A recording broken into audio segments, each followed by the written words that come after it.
Yeah, very good evening to you. Welcome along to Off the Ball this evening. Now, this week we have been covering the story of the Sports Capital programme on all of our programmes on Off the Ball AM and right here on Off the Ball in the evenings as well. One of the things that we've been trying to do is to bring the voices of the people who are at the coalface when it comes to the implications of sports policy in this country. So I just want to play you this clip before we speak to the Junior Minister of the Department of Sport, Brendan Griffin, in a moment. So first, here is JJ O'Mahony from Kevin's GAA and Tony McGee from the Liberties Saints Rugby Club. They're both in the Liberties area, a population about the same as Waterford, and no playing pitch in that area at all. So here's JJ O'Mahony and Tony McGee speaking with Owen Sheehan. Okay, so this area encompasses, I think it's eight or nine parishes. There's 55,000 people. There's about 10 schools, primary and secondary, and not a whole lot of areas for people to play or to get involved. You can see over here there's kids trying to play on swings and stuff.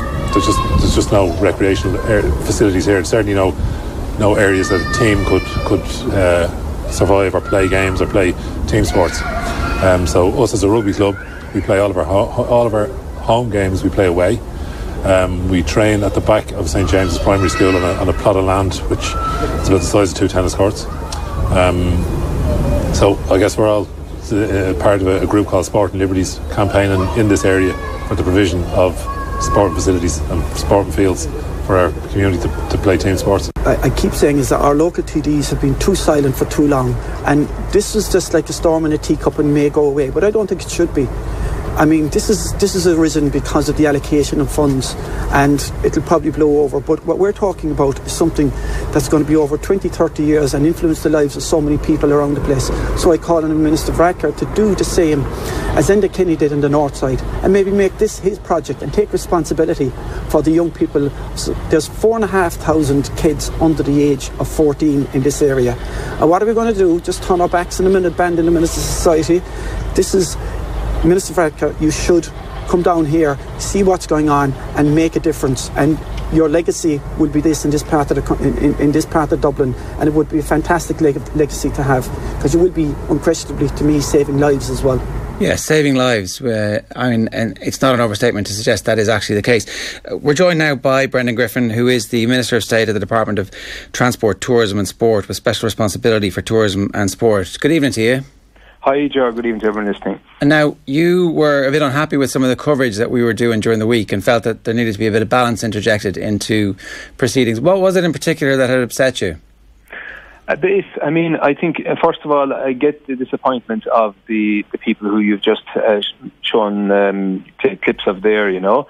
I take it that these people were invalid in their applications in the most recent round. Is that correct? It's a mix of people, actually. What we're trying to do is not just talk about the applications who were invalid, but also point out the absence of a coherent sports policy in Ireland and the impact that this has on the lives of our people.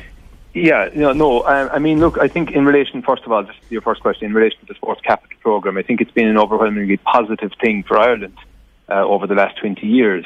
But like any programme, it's not perfect and there's always room for improvement. And even since the announcement in November and the most recent announcement, I've been travelling the country meeting with applicants, with potential applicants, with past applicants, people who've received money in the most recent round and people who've been invalid, listening to them, hearing their feedback on how we can improve the programme, and that's what we're constantly trying to do. But, I think it's important that we would point out as well that there were over 1,700 clubs out of the 2,320 who applied who were successful. The vast majority of those clubs were very happy with the allocations they got. And then you had about 20% of clubs who were invalid. And for the first time ever, we actually had a further review of those applications. And then over 30 of those got funding again. And with the remainder, what we've done is now ensured that for the next round, which we hope to open up very shortly, that rather than having to go through the whole process again, to make it easier for those people, we're just going to ask them to submit the information that's required to validate their cases so that they're then eligible. But what we also want to do, and bear in mind we're coming from a background where in 2012, as recently as 2012, 48% of all applicants were invalid and there was no appeals process. We got that down to the mid-30s in the 2014-15 programme. We got it to 20% this time. What I want to do in the forthcoming round is to ensure that there's no such thing as invalid without a second chance. So basically, if someone's application is processed and they're deemed invalid, well then the department will go back to those applicants and say, look, can you give us A, B or C, and C, can you actually validate your application? Or now, in some cases, it may be the case that it's just not eligible in the story. But I think for the vast majority of applicants, we would be able to do that, and that's what it's for. We're trying to provide a service for people who are providing sports to their communities. On the issue of the wider sports policy, we are developing a sports policy. There's a 55-page draft document that I was looking at as recently as last week, made a number of inputs into in relation to additional pieces that I'd like to go into in terms of getting more money into sport, and also getting, a couple of other things changed around in terms of how we get more people active throughout the country from all demographic backgrounds, and we're trying to get that policy right and get it out as soon as possible so that we have a better structured approach to sports in Ireland, not just to the Sports Capital Programme. Well, this is breaking news then. So just go back to that and explain exactly what's going to happen with sports policy. So where exactly are we in that process and how soon? Go on. There's a very detailed draft that has been given to both ministers. We have both myself and Minister Ross have both fed back into that. So we sent it back to officials, but when I get the next draft of it back, I actually want to consult with a lot of people at the coalface in sports, both volunteers at community level, but also elite athletes. For example, we've got excellent resources in terms of high performance sport, in terms of, for example, the Olympic Commission, which has recently been restarted. It was gone for a long time. I met them in August, you literally have hundreds of years of elite athlete experience around one table there. So we're trying to, these are massive resources for government, and we're trying to make the most of that, as well as the people who are at the coalface as well, and people who are involved in sports, as well as the national governing bodies and the people in Sport Ireland. So who drafted that proposal for you? Who is the architect of that sports policy document at the moment? We're very fortunate that we have some excellent officials in the Department of Sport, who also works closely with the agencies, and also with the national governing bodies as well, in terms of consultation and feedback.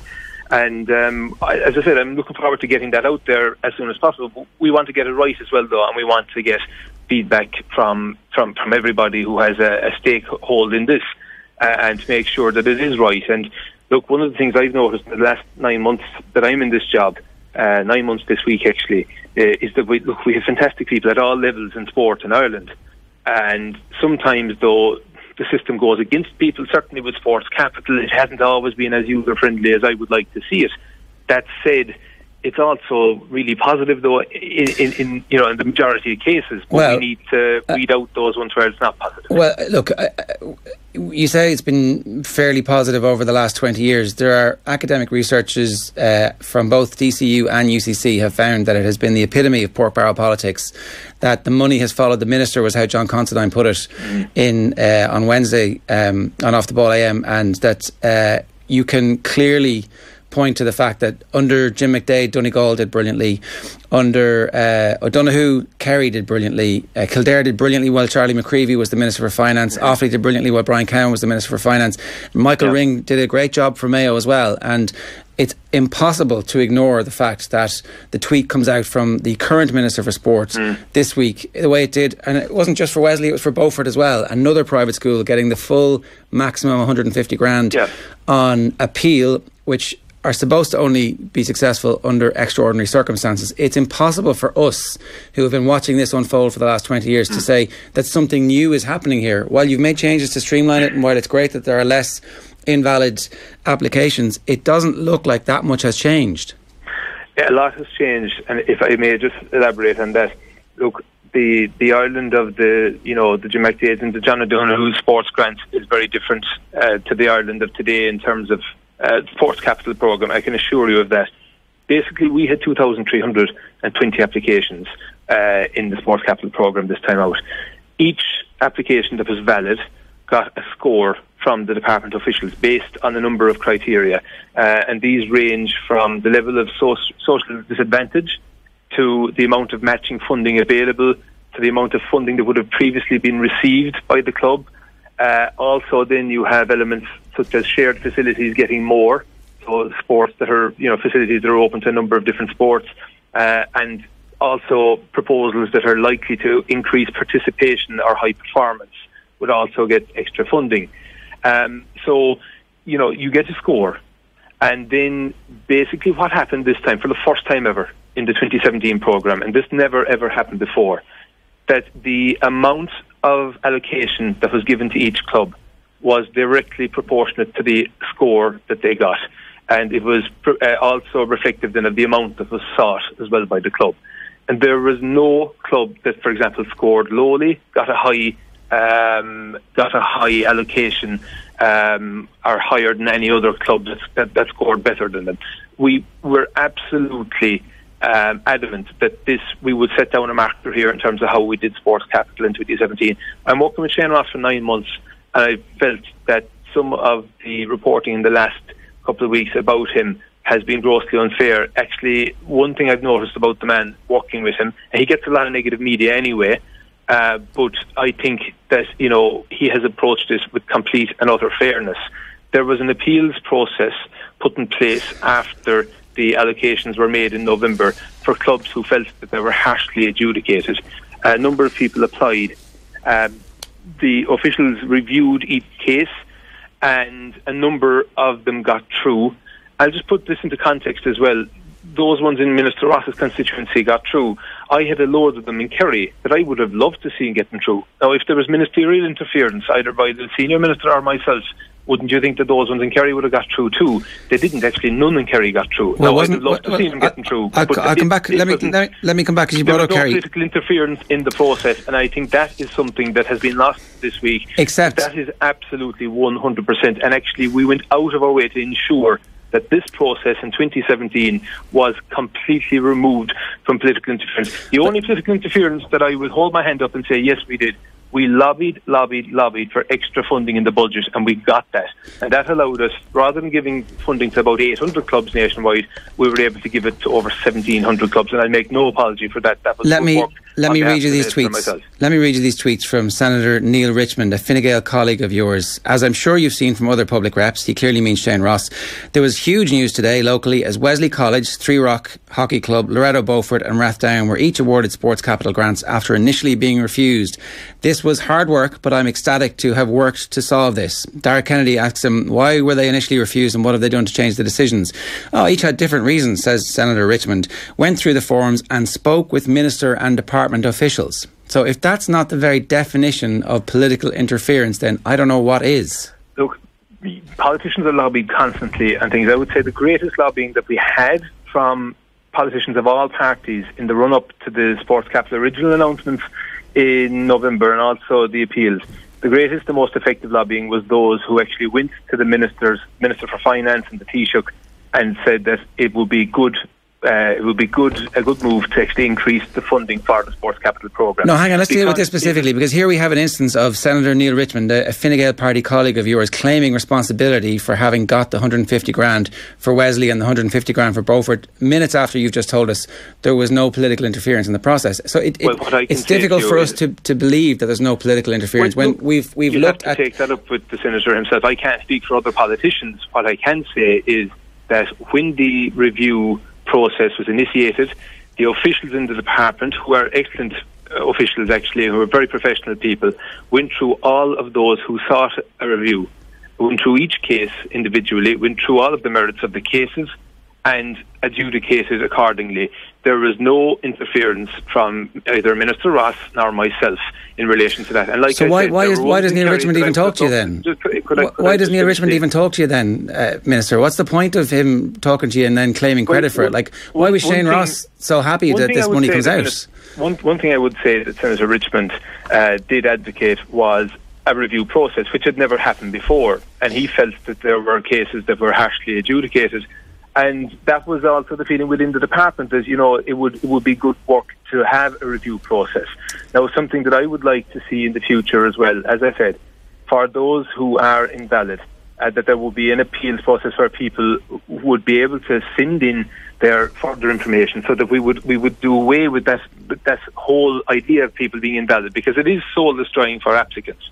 when they go to all the trouble of making the application, and in most cases it's volunteers we're talking about, and for small, relatively minor infractions they are invalidated. I get that, and you've made that point, and it's an excellent point, and everybody who's involved in that is to be commended for it, but it doesn't remove the fact that there are politicians on Twitter claiming credit for the fact that they've got sports capital grants for their clubs. And here's the thing, the trouble with that is that you're talking about the department, and I'm sure there are great people in the department, but there is institutional memory in that department of this very fund being used as a slush fund by politicians in government. So it's very difficult for them to not take any cognizance of any lobbying or soft lobbying or, look, these are fairly interesting. Oh, look, that's in the minister's constituency. Tick. Like, what really needs to happen is that any form of the department somehow being removed from influence, that you guys shouldn't have sign off on this. Well, no, I mean, I don't think that's fair, because if you actually look at, first of all, I'll just say, by the way, I'm not responsible for what other politicians will say. Okay, that's their own business. But what I will say is that by other politicians actually lobbying day one for an increased budget, that was a massive help. And that was a huge help, because they wanted to ensure that as many of the sports applications that had gone in would receive funding. And bear in mind, we were over 5 times oversubscribed. Initially, we had 26 million to try to cater for over 130 million worth of applications in the Sports Capital Programme for the local aspect of it.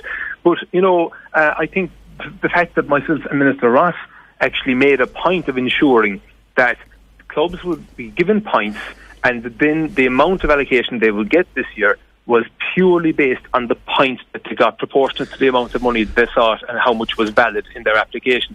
I mean, if that is not a major departure in the right direction, I don't know what is, because that was the first time it was ever done. So it would have been very easy for me to turn around and allocate loads of money to Kerry and tell everyone else to sod off, but that's not the way we wanted to do it. We wanted to do it right. We wanted to set down a marker for the future, and I think we've done that. And the feedback that we've got from the vast majority of applicants has been really, really positive. And as I said, I've embarked on a nationwide tour of constituencies, meeting with past, present and future applicants to hear not just of their experiences in the past, but also how they feel we can improve it.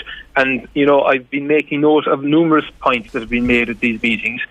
Some of them have been excellent, and I'm looking to apply those to the next round of the Sports Capital Programme. And I think that in the context of a very, very comprehensive sports policy, I think we can have excellent rounds of sports capital in the future as well. When do you expect the sports policy document to come out? Because I guess fundamentally the question that comes up is, why are we giving 150 grand to a private school when there are no playing facilities for kids in the Liberties? Like, if you've got no sports policy document, you make bad decisions like that? Yeah, there needs to be a good framework, absolutely. I'm looking to do it in a matter of weeks. I'm looking to get it out there very, very shortly. And there needs to be a proper. When people talk about disadvantage, bear in mind as well, I mean, I'm talking to you from County Kerry. We have huge disadvantage in rural communities throughout the country as well. And I would say as well that actually in Dublin, and this is an interesting point, there actually weren't enough applications from Dublin to absorb the per capita allocation to Dublin. So Dublin got €13 million in the most recent round, but there was actually per capita, it was entitled to 15 million, but there actually weren't enough valid applications. And do you see the issue with it, like always leaving it down to the clubs to apply, whereas actually if we did have a proper policy, we'd be able to go, look, the Liberties needs to be put on steroids for a little while, the North Inner City needs to be put on steroids for a while, Neptune Basketball Club in Cork have a hole in their roof and they're not going to be able to use their facility at all. We had their chairperson on during the week, and he was astounded at the fact that they were unable to secure funding in this round. One of the reasons given was because there's not enough disadvantaged, they don't come from a disadvantaged area, but there's 3 DESH schools within 500 metres of their door. Well, what we use is the Pubble Index, and the more the level of disadvantage in each area, the more points that someone scores in their application. So you have no disadvantage, and then you have moderate disadvantage and extreme disadvantage. There's 4 different areas in terms of how we score applications. But one thing that I would say is that within the sports policy, one thing that we're looking at is trying to, without divulging too much of what's in there because it's not signed off on yet, but certainly a more structured approach to planning the rollout of facilities using the local authorities as well, because that's something that's not happening. I mean, with the Sports Capital Programme, we can only deal with the applications that come before us. And I've heard some people give it out about the programme during the week, but then it turns out they actually didn't make any applications. So, we can only kind of say what's put in front of us. And I think, to be fair to the officials in the department, they try their best, given this huge volume, 2,320 applications nationwide, to try to be as fair as they can possibly be to everybody. And that's what we want to do as well. But into the future, yes, absolutely, there has to be a better way of planning and a more structured way. And that's why we're trying to bring the sports policy out as soon as possible, and to try to incorporate that in the future as well, in terms of how we roll out sports. And just the other thing I would say there as well is that, in terms of other counties, other counties haven't had the levels of funding that they would like to have. So, for example, initially when we were faced with the initial figures we were dealing with, I think in County Cavan there was only 12% of the finance available for the amount that was sought in the 2017 programme. Now, we managed to get that up because of that lobbying and because of that good political work in the budget.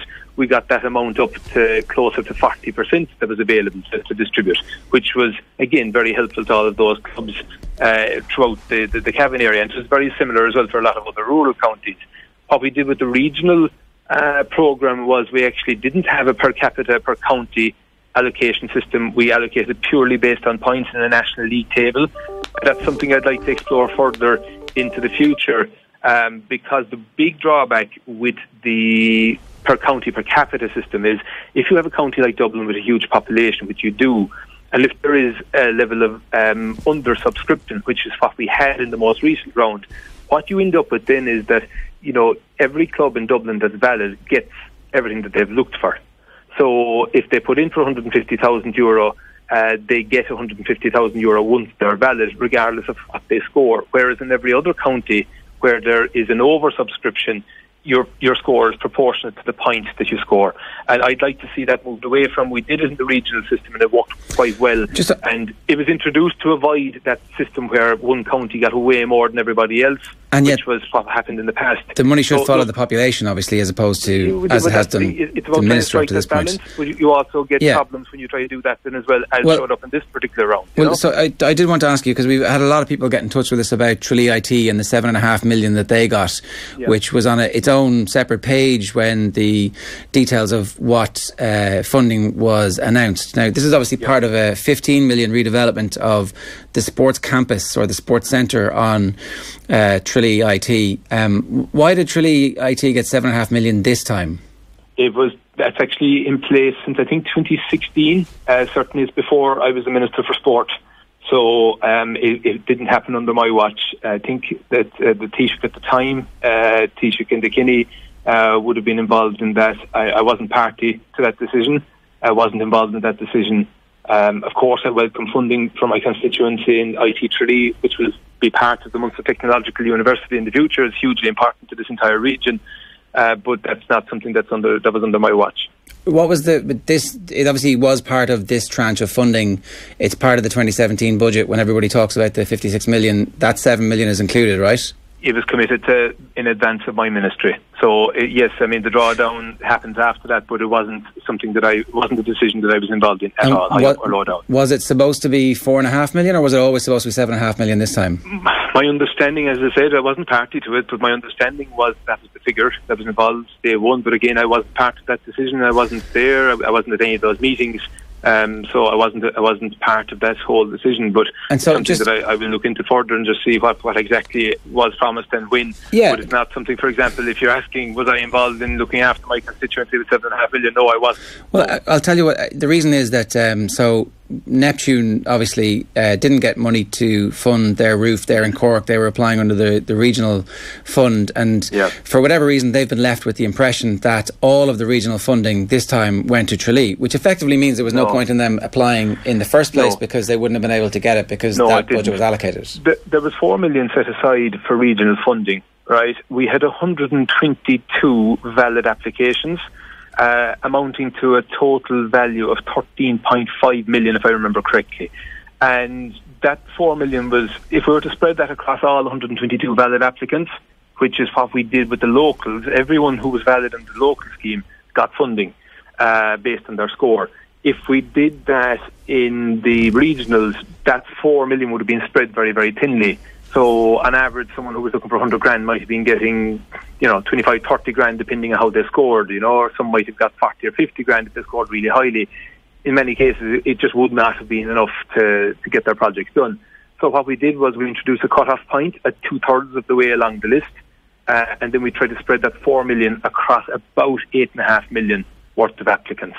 And that's how we did it. So the top 81 or 82 out of 122 got funding under the regional grants, and that was the 4 million that was earmarked from day one for the regional scheme, and that was published when the scheme was announced. So that was a separate matter completely, and it did not impact on the Neptune one. I don't speak specifically about any particular case, but what I would say is the vast majority of invalid cases were invalid as a result of issues with title and deeds and ownership, and that being proved to the department. There is also an obligation, bear in mind, on the department when it comes to these are public monies, to ensure that that all the paperwork is in order as well, and that the money is being put into of course, that isn't being put, that it's not misappropriated. Everybody wants the public money to be well spent, and we're trying to be careful with that. And look, some people obviously have issues with some of the allocations that were made.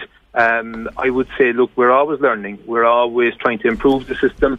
But I do think that sports capital since inception has been a really positive thing for Ireland. And I think without it, whereas, I see some studies are showing that there's no increase in participation, I can absolutely assure you from the experience that I've had on the ground here in my own constituency and from talking to other members of the Oireachtas that, without sports capital, not only would you have a huge fall off in participation, but it also wouldn't be feeding through the elite athletes that we get. But I mean, I do think that we need to decide whether or not we want to go the UK route and invest loads of money in trying to chase medals, and ultimately that's pointless. Like, really, sports policy should be about participation and community, and if elite athletes come out of that system, then great, but we shouldn't actually be actively trying to engineer them. That's my view, and ultimately it's up to the Department of Sport to take a view one way or the other. Just to go back to the point, right, the reason that this all has become such an issue for the public is that 150 grand was given to a private school, which on their website lists off the amazing facilities they have, and fair play to them for building up those amazing facilities,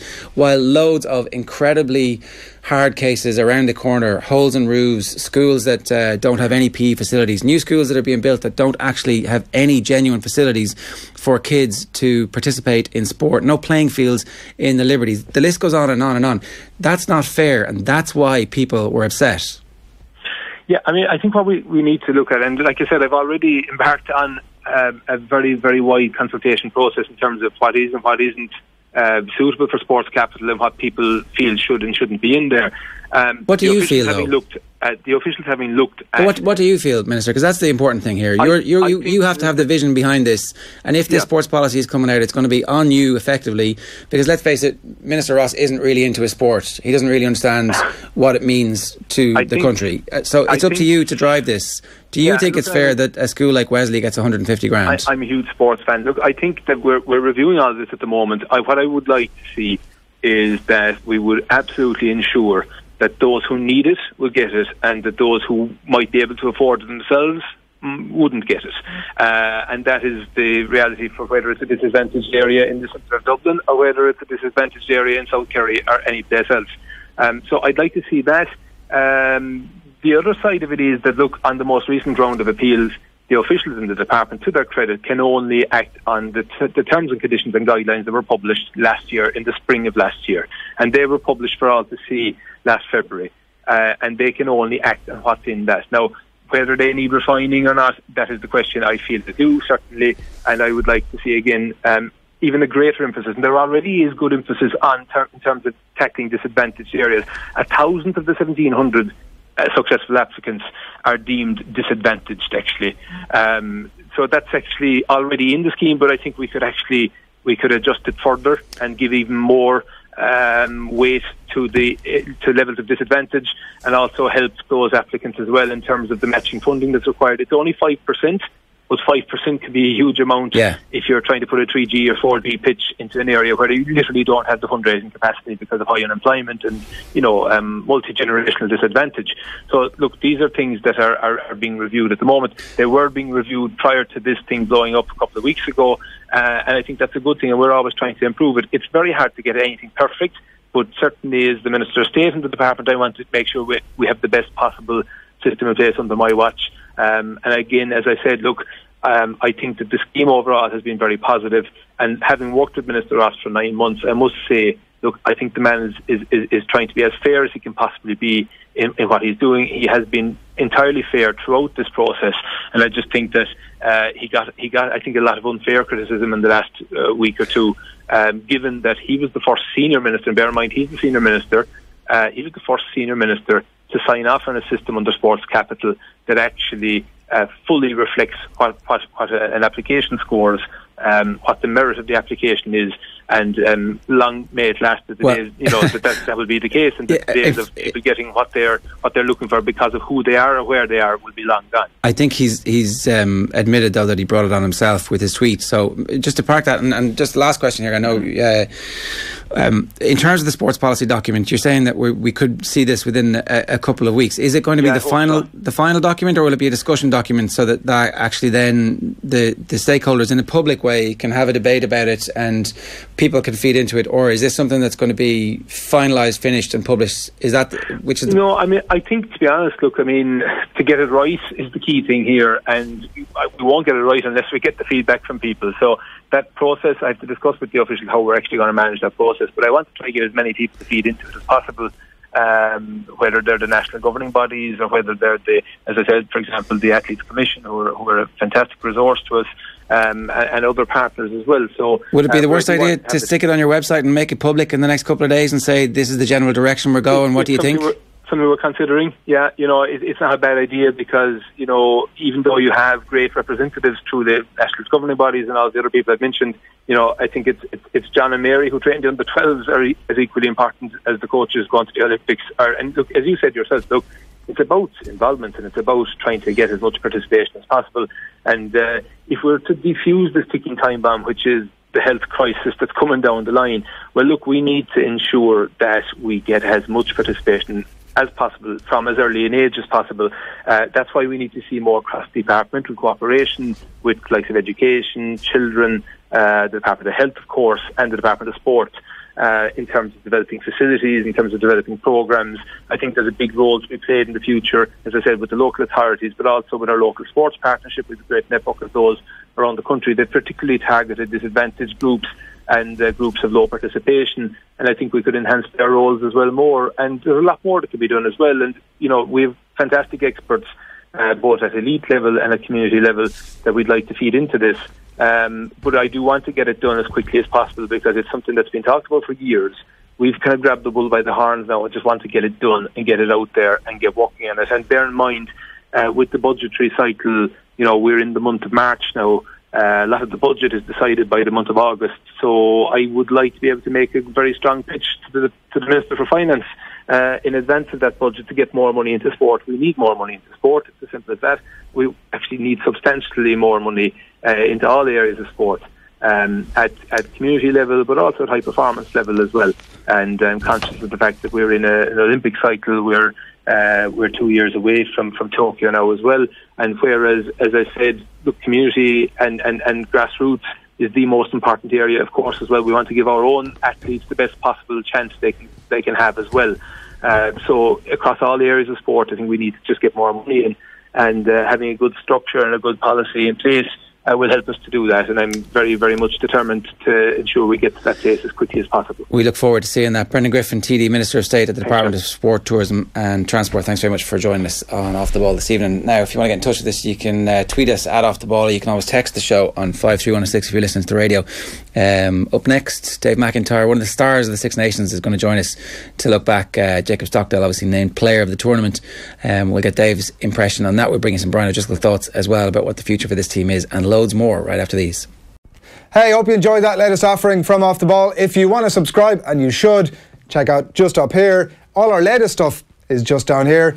Generally, knock yourself out.